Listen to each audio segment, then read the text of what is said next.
Mamy pistolet, Janusz? Uwaga, odliczam od 5 w dół, nastąpi strzał z pistoletu i dopiero ruszacie. Powodzenia, radości z biegania, ustawiajcie rekordy, liczymy. 5, 4, 3, 2, 1, strzał! Poszło! Dobra! 1350, a może 1400. Trudno mi w tej chwili jeszcze powiedzieć, ludzi wystartowało w dzisiejszym biegu. Jest to absolutnie największy bieg 10-kilometrowy w Polsce. Nie ma drugiego takiego biegu. Gdybyście Państwo mnie zapytali, dlaczego ci ludzie przyjeżdżają do Trzebnicy, to powiedzą dlatego, że lubią, bo tu jest atmosfera. Tutaj są cudownie oklaskiwani i witani przez wszystkich mieszkańców.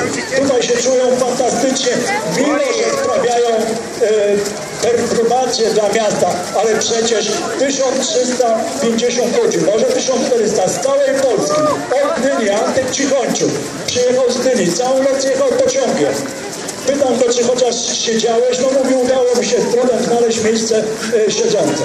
Będzie dzisiaj biegnie, nocą wraca z powrotem do Gdyni, a są ludzie z Białegostoku, z Lublina, ze Szczecina, z Jeleniej Góry, czyli po przekątnej mamy całą Polskę, a być może z Suwałk, tutaj też kogokolwiek byśmy znaleźli na liście startowej. No i ci najlepsi, oni tam już w tej chwili walczą, tam jest rywalizacja, tam jest ogromna rywalizacja o nagrodę finansową, a wszyscy pozostałym powolutku, tutaj każdy mierzy swoje siły z tym dystansem.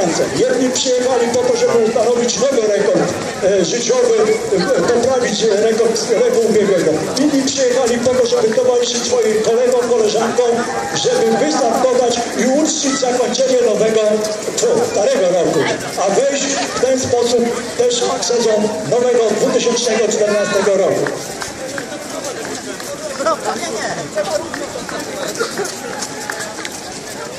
No i jeszcze tutaj ostatni, tak, już w tej chwili chyba ostatni ruszyli. Panie kolego, ten numer z przodu powinien być.